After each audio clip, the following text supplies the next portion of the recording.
Masterizer. Sanibona kupart 99 la siqala khona kuNatalie engene ekamereni likaKaylee. You mother... Oh, what the hell is wrong with you? I thought it was...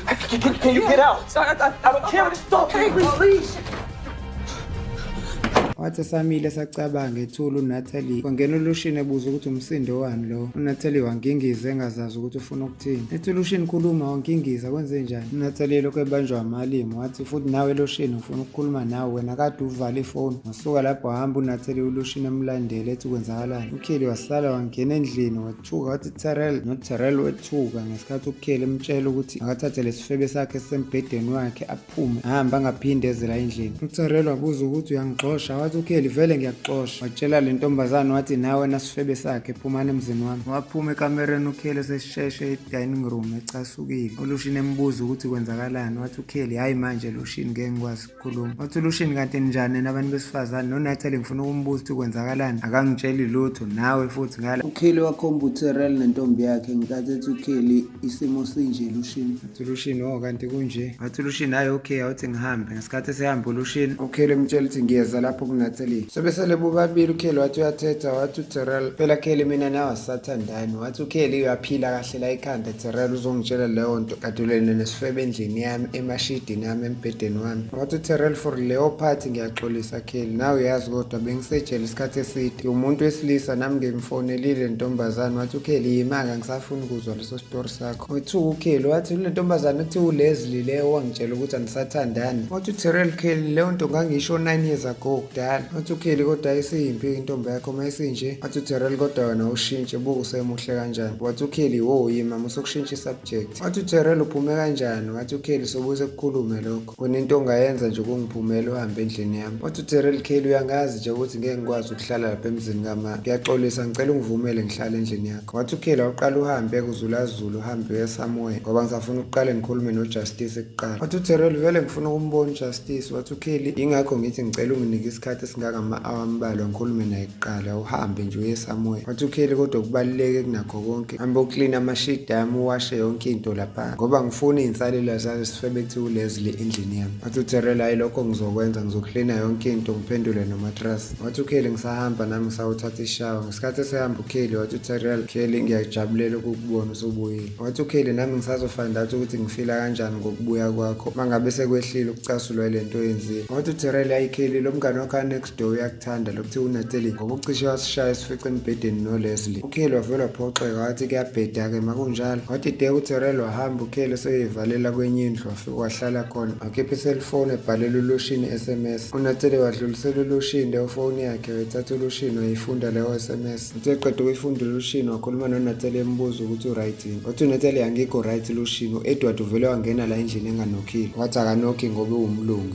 wathi uLushini usefuna umoya wami lo sathane. wathi uNatalie kodwa ukungena kwakhe bezongivula amehlo ngawe. wathi uLushini ngenzeni. wathi uNatalie uzoqala phansi uphinde uyibuzise futhi. wathi uLushini angiyibuzisi ngiyazi ukuthi u-Edward ubezokukhombisa ividiyo. ngiyavuma ukuthi uKaylee ungiqabulile nami ngithemba ngimbuza wathi ubejabule kakhulu. wathi uNatalie manje mayejabule kakhulu kufanele aqabule umlomo kanti futhi eyanike le SMS ade kubhalela yona manje. wathi uLushini no ngitshela kwi-message ukuthi bu-attack ubaba kaJustice nentombi yakhe ngoba ubuyitshela ukuthi mina ngilele naye uKaylee. wathi uNatalie wathi ngiyibone lo message. wathi uLushini no ngeke ngize ngikwazi ukunika. wathi uNatalie wafuna uLushini. wathi uLushini ngeke siqale phansi sibuyele emuva Natalie ube uyangazi ukuthi ngithanda wena ngithandani noKaylee le nto wakwayenza na before umbuza ngo-Alex. ngakutshela ngento eyayenzekile ukuthi ngangiyocela amakhandlela ka-Alex ngoba ngangifuna ukusurprise wena namanje ngisakutshela ukuthi kwenzekeleni sizofuna siphikisana ngaleyo nto futhi. wathi uNatalie manje kushuthi angivumelekile ukuthi ngibuze imibuzo uma kunento engiyisolayo. wathi uLushini no awuvumelekile ngezinto ezishiwo u-Edward ngoba ngiyazazi ukuthi ngiyinhloboni yendoda nawe futhi uyangazi ukuthi ngiyinhloboni yendoda. uLushini ngesikhathi eciphiza ifoni wathi uNatalie usuyambhalela nawe. wathi uLushini ngikutshelile ukuthi anginaso isikhathi sokuphikisana ngento engayindawo. wasuka lapho waphuma wahamba. uLushini wayeme phambi komnyango kade ekhuluma nefoni etshela u-Edward ukuthi wena njengoba ngikutshelile ukuthi ngisazokubamba uzobona ukuthi ngizokwenza. wahleka u-Edward wathi kodwa ungalali ukhululeke eduze kaNatalie uzokuthela ngamanzi abilayo. uLushini wathi ucansi ngiyadlala wena uma ngithi ngizokubamba wavala ifoni uLushini. uLushini wabingelelwa uBennett wayekade efika ngemoto bebuzana impilo impilo ngenkathi uLushine ebuza kuBennett ukuthi unjani unkosikazi wakho. Wathi uBennett hayi u-right kulezi iy'nsuku. Noma ecasuka nje ngoba ngizombheka ngisangeni nasendlini. Sengidlula ngiqalaze ngaphandle ngenzela angangiboni. Ngoba usuke ezomthethisa ethi u-right yena ngiphindele emsebenzini. Wathi uLushine khululeka nathi sizokuqalazela emzini wakho uma kukhona ongenayo. Wathi uBennett ngiyabonga ngabe ungisizile. Wathi uLushine ngiyaxolisa nokuzwa indaba kaRandall uthi uhlupha unkosikazi wakho. Kufanele wazi ukuthi usihlupha sonke la endaweni yaseMaxine. Ethi uLushine sengisho ukuthi umqaphela ngakusukela kanti uyathanda nokushesha afonela amaphoyisa enjalo. Uyithola ukuthi usenkingeni ngokuthi yena uzwana namaloya. Wathi uBennett ngiyabonga ukungazisa ngaleyo information. Ethi ngize ngazama nokuyomvulela icala yena uRandall. Ngafica elinye iphoyisa ekuthiwa uEdward. Wathi uLushine omunye kufana noRandall nalowo. Wathi uBennett yawuqinisile cause nami ngi-end up engasalivulanga nalelo cala. Wathi uLushine kululeka ngakusiza mina ufayile leyo police report. Ngabonga uBennett bavumelana ngokuthi bazobonana ngakusasa. Wathi uLushine ngiyabonga futhi ukuthi sibe nomunye umakhelwane ophilayo o-right njengawo. Ngabonga uBennett ngesikhathi sevalelise ehamba. Wathi sewungena endlini uLushine wamenyezwa u-Ian oyiqhamuka ethi ucela ukukhuluma naye. Babingelelana ngenkathi uLushine ebonga ku-Ian ngento ayenzela uKhili. Wathi u-Ian ingakho ngakutshela ukuthi kufanele ungithembe. Wathi uLushine bengivele ngikuthemba. Wathi u-Ian noLarry bebizela ukhale e-ofisini lakhe emthembisa umsebenzi. Wethuka uLushine. Wathi u-Ian ungethuki uLushine umfana omncane uvele uyayibona leyo nto ukuthi scam wawunqaba lowo msebenzi kaLarry. Wathi uLushine usebenzile umfana omncane. Wathi u-Ian uLarry akagcinanga lapho uvele wenza ngathi ufuna usizo ngefoni. Wafonela ukhali ngefoni yami ukhali wakhuluma ecansi ukhuluma nami sengibanje uLarry wangixosha ngaphelelwa umsebenzi. Wethuka uLushine embuza ukuthi serious yini wavuma u-Ian. uLushine waxolisa ku-Ian wathi nami ngibe imbangela ukuxosha kwakho. Wathi u-Ian khululeka ungaxolisi uLushine. Kwamina bengivele ngiseyinhlelweni sokuyiqalela inyama yabameli. Wathi uLushine awuyinto enhle leyo. Wathi u-Ian ngifuna ukuqala ngokumsuka uLarry ngoba nginerekhodi lokungcola kwakhe. Wathi uLushine ungamiyeki. Wathi u-Ian uke wambona u-Alex. Wathi uLushine cha akaze ngimbona. Wathi uLushine yini kwenze njani? Wathi u-Ian no ukuthi ngifuna ukukhuluma naye because ngalala naye by the time ezozakhulelwa. Ethi kodwa ngeke uzomazi ngoba wayilala nenqwaba yabantu abaningi ngoba nami ngangimthole kwenye dating app enamadoda amaningi. Wathi uLushine nami ngethuka mangezwa leyo nto ngayitshela ukuthi umuntu uyamazi. Wathi uLushine no ngahamba ngiyokubizela yena. Wathi u-Ian khululeka Lushine ngizozibhekela mina u-Alex later ntambama. Bavalelisana uLushine no-Ian bethi bazobuye babonana nohambo u-Ian. uRandall wayesewulungisile lo hard drive wawufile. Wayewuconnecte kwi-laptop ebona ivideo kaBennett edestroy umuzi wakhe. Ekhuluma yedwa uRandall ebheka amaphilisi akhe okutwista imiqondo yabantu. Ethi wenza nje umuzi wami lesifebe sakhe esihlanyayo ngizosihlanyisa sihlanye kwangempela singaphinde silapheke. Wathatha lawo maphilisi okuhlanyisa uTonya ne-laptop yakhe waphuma wahambe seyakhona. uTonya wathethisa uRandall nethi akahambe la ufunani. Wathi uRandall before uscream nje ngifuna ukukhombisa something. Wathi uTonya ngifuna ukubona lutho. Mina uRandall wavula i-laptop wadlala ivideo le. Ngathi sidlala leyo video uTonya seshawa amahloni ebona umkhonyane wakhe edestroy umuzi kaRandall. Wathi uRandall ngiyombopha lo mkhonyane wakhe angikwazi uzophila ngani ngoba usebenza.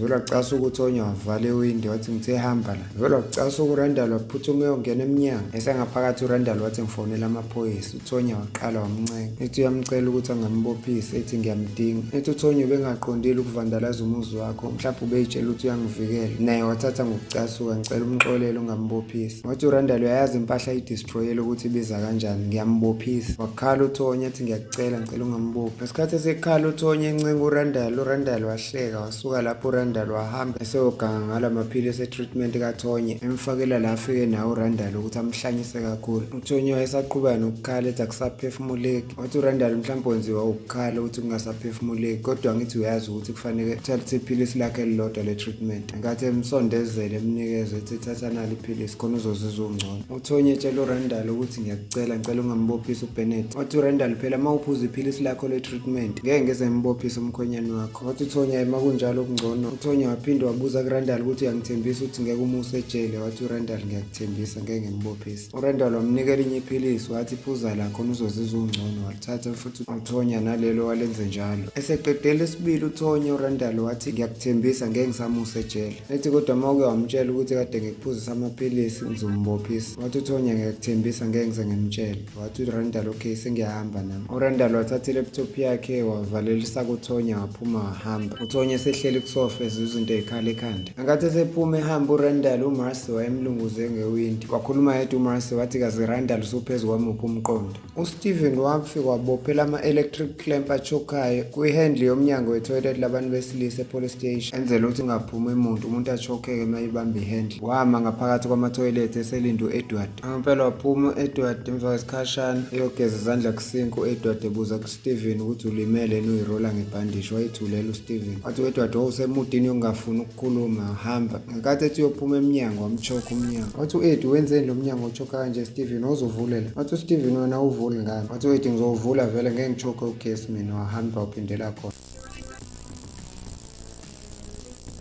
Sehlulekile ukuvula u-Edward wabuya wathi ufunani ekhuluma. Wathi uSteven ungiqhatha nengane yakho uzoyitshela amanga wodwa ngami nokushona unkosikazi wami wabulawa yi-cancer uthi yimina engambulala enganini yakho. Wathi u-Edward mina yami ingane ngiyoyitshela noma yini futhi iyongikholwa. Wathi uSteven ifonele manje ingane yakho uyitshele ukuthi yonke lento obuyisho ngami no-Esperance amanga uma waye umuntu oright. Wathi u-Edward mangingakwenzi lokho uzongenzani? Wathi uSteven mawusukhohle ukuthi ngakwenzani make isibhamu zokuginqa ngesibhakela manje. U-Edward wakhipha isibhamu wakhomba uSteven. Wathi u-Edward vula lo mnyango uma ungafuni ngikufaka ibullet. Wathi uSteven ulindeni ungayifaki leyo bullet. Umnyango wavuleka wangena elinye iphoyisa lethuka libona u-Edward ebuyisela isibhamu kwi-holster libuza ukuthi kwenzakalani la. Bobabili uSteven no-Edward balitshela ukuthi akho lutho. Isamangele lo phoyisa waphuma u-Edward uthe mayephuma wahlangana noLarry emlinde ngaphandle. Wathi u-Ed kuse-police station ngizofunani la ema-toilet? Wathi uLarry ngizofuna imali yami ongikoleta yona. Wathi u-Edward bengingakuchazelanga ukuthi akho mali ozoyithola nalowo 50,000 ekudala ngokuqede ngokubhema kwi-cocaine. Wathi uLarry kushuthi ngempela ufuna ukuyikhokha le mali. Wathi u-Edward angifuni futhi ngeke ngize ngiyikhokhe. uLarry wakhipha iselfoni yakhe wafona wathi okay yenze njalo manje. Wavala ifoni. Uthe mayeseqedile u-Edward wabuza ukuthi mawutshela lowo muntu wakho ukuthi akenze njalo ucansi ngiyasaba mina. Wathi uLarry ikhona nje into enendaba naye emhlabeni. Waphika u-Edward wathi cha nginandaba nalutho. Wathi uLarry umuntu omthanda kunabo bonke emhlabeni. Wathi u-Edward ngizithanda mina buka nje lobubuso obuhle kanjani. Wathi uLarry ngaphandle kwalobo buso buka-Ed obuhle uneshow ukuthi akekho omunye umuntu omkhathalele kunabo bonke emhlabeni. Wathi u-Ed uzoyiphinda kangaki le nonsense yalombuzo wakho? Wathi uLarry ungakhali uma ulahlekelwa umuntu omthandayo wasuka lapho wahamba. Ekhawubhoyi bawo Alex owayedakiwe lele wayevuswa uJohn. Wavuka u-Alex ebuza kuJohn ukuthi seniyavala yini. Wathi uJohn cha isekuseni manje siyavula. Wathi u-Alex kanti ngilalele akwaze kwasi. U-Alex watshela uJohn ukuthi akamkhombise umbhede wabo khona ezoyolala. Wathi uJohn awunambhede la kuzomela uhambe ekhaya la kuyolala khona. Wathi u-Alex ngikutshelile nje ukuthi angisafuna ukuphindela laphana ngizohlala nawe. Wathi uJohn Alex ngeke ngikwazi ukuthi ngihlale nawe awungazi ngisho ukungazi usangibone nje isikhashana esincane kabi. Wathi u-Alex John ngiyakuthanda mina ngiyimisele ngokuhlala nawe. Wathi uJohn Alex ukhuluma lento ngoba udakiwe uma ususopa ezinye izinto ufike uzenze udakiwe uma uwumuntu uvuka uyisole ngazo ngakusasa. Wathi u-Alex ngisadakiwe mina ngithi ngilalela ebhaka waze kwasi. Wathi uJohn no usadakiwe Alex. uJohn exosha u-Alex ethi hamba ekhaya. u-Alex encenga uJohn ethi ngicela ukuhlala nawe. uJohn wafaka isandla eshethini wabuya nopowder we-cocaine. u-Alex wabuza kuJohn ukuthi yini manje le. Wathi uJohn yinto ongayisebenzisa mangathi uhlala nami. Wathi u-Alex angiboni ukuthi ngingayisebenzisa leyo nto. Wathi uJohn yingakho-ke ngithi hamba ekhaya Alex ngoba impilo yami awuyazi. Wathi u-Alex wena lo powder uyawusebenzisa yini? Wavuma uJohn ukuthi ngezinye iy'khathi ngiyawusebenzisa. Wathi u-Alex ma ukuthi phela ngizоhlala nawe ngizowusebenzisa nami. uJohn wambuza ukuthi uneshow. Wavuma u-Alex ukuthi yangineshow. uJohn wathi u-Alex akaphakamisa umkhono khona ezomjova engalweni. u-Alex wabuzisisa kuJohn ukuthi uma ngenza lento ngizohlala nawe. Wavuma uJohn ukuthi ingunaphakade ungahlala nami uma ungenza lento. If I do this, can I stay with you? You do this, you can stay with me forever. Wathi u-Alex okay ngiyayifuna. uMarcy wayibuza kuBradley ukuthi wathula kangaki u-right yini. Wathi uBradley yange-right. Wathi uMarcy ngiyazi ukuthi kuningi osabhekene nakho kwamanje but enye into esuke ihlupha emqondweni kuyaye kube kuhle ukuthi uyikhulume sometimes. Wathi uBradley ngiyakwazi lokho futhi ngiyabonga nokuthi kube nawe Marcy. uMarcy wafika wakhisa uBradley wamtshela ukuthi uyabuya usawubheka ingane. Wahamba uMarcy siya upstairs. Kwanokho umuntu emnyango uBradley wathi akangene. Kwangena u-Ian Glenn. u-Ian wabingelela ethi uzoxhawula uBradley wathi ya ndoda ngakusiza ngani. Wathi u-Ian bengithi ngizobheka u-Alex ngifuna ukukhuluma naye. Wathi uBradley yini ofuna ukuyikhuluma no-Alex? Wathi u-Ian no kumayelana ne-divorce. Wathi uBradley finaliziwe nje i-divorce kwasayina amaphepha kwaqedwa. Wabuya uMarcy ngenkathi ebingelela u-Ian esondela uMarcy ezobamba uBradley. u-Ian wayesathukile. Wathi uBradley nangu ku-Alex okhona. uMarcy watshela u-Ian ukuthi u-Alex uhambile akaziwa ukuthi uyephi. Ushiye uBradley ney'ngane okungenzeka ukuthi uye kulabantu adeyithana nabo abaningi abaningi. Wathi u-Ian okay bengingazi, wathi uyahamba u-Ian wammisa uBradley. Wathi uBradley yazi ngibuka la kule dating site ka-Alex, ethi ngibonile ukuthi ngiyakufanisa, sengibuka nala ma-message wawuthextana nawo no-Alex. uBradley mkhombisa i-laptop ethi angithi wena lo. Wathula u-Ian akangaphenduli. uBradley wafunda leyo conversation ukuthi u-Alex wayethini no-Ian wayethini ngesikhathi bekhuluma about iy'nsuku zabo babehlangana ngazo eMaxine Hotel. Ngaleso sikhathi uMarcy wayekhuza uBradley mthulisi. Wathi uBradley no Marcy le ndoda kumele izwe lento. Wathi uBradley manje ngibuka lama dates lawo benihlangana ngawo ukuthi izona exactly lezi insuku uAlex akhulelwa ngazo. Wathi uBradley mina ke ndoda ngiyakwazi ukubala, so wena ngabe sona sizathu esikulethela ukuthi uzobheka uAlex ngoba yisolo ukuthi uyena ubaba wengane kaAlex. Wathi uBradley ngoba uma kunjalo ngifuna ama DNA results akho. Ian wathi kuBradley kuleke yami DNA ngizoyiletha. Wahamba uIan. Uthe esehambile uIan uBradley buza kuMarcy ukuthi uyayikholwa lento. Wathi uMarcy namanje ngisathukile akukholakali. uBradley wathi Marcy ngiyazi ukuthi wathi awufuni ukulala la kade kulala khona uAlex,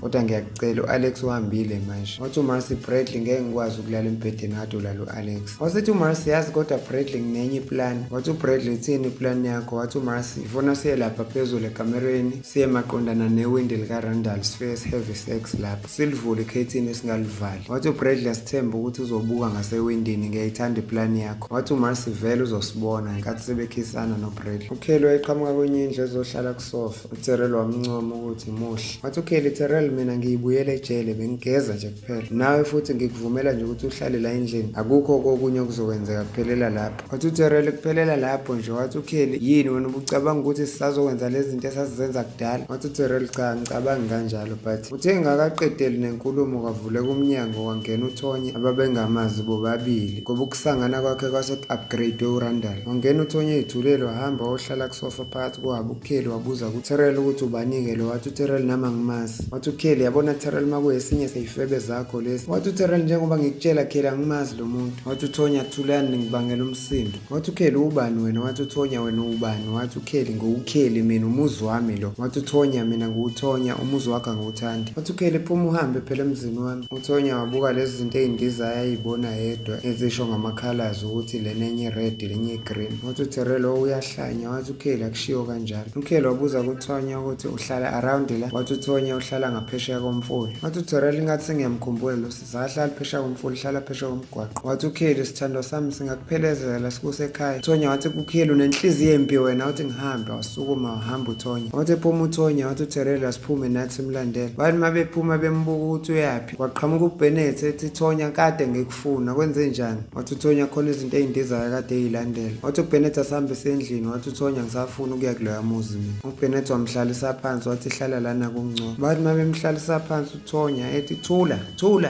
thula. Ethi uBennett angikhulumi. Waqhubeka uTonya ethulisa lezi zinto ayithulisayo. Shut up! Shut up! Shut up! Shut up! I'm not talking. Shut up!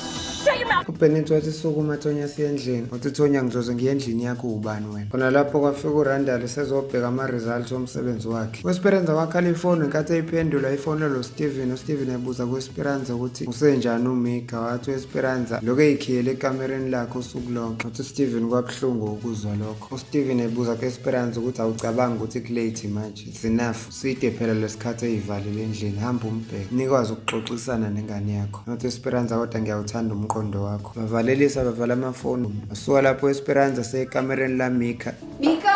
Mika! Mika! Mika! Mika! Mika! Stop! Mika! Mika! Siyayibeka lapha namhlanje ungaphuthelwa episode elandela iso-uploada kungekudala.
for watching Sterisa TV, and please don't forget to like, subscribe and hit the notification bell for more videos like this.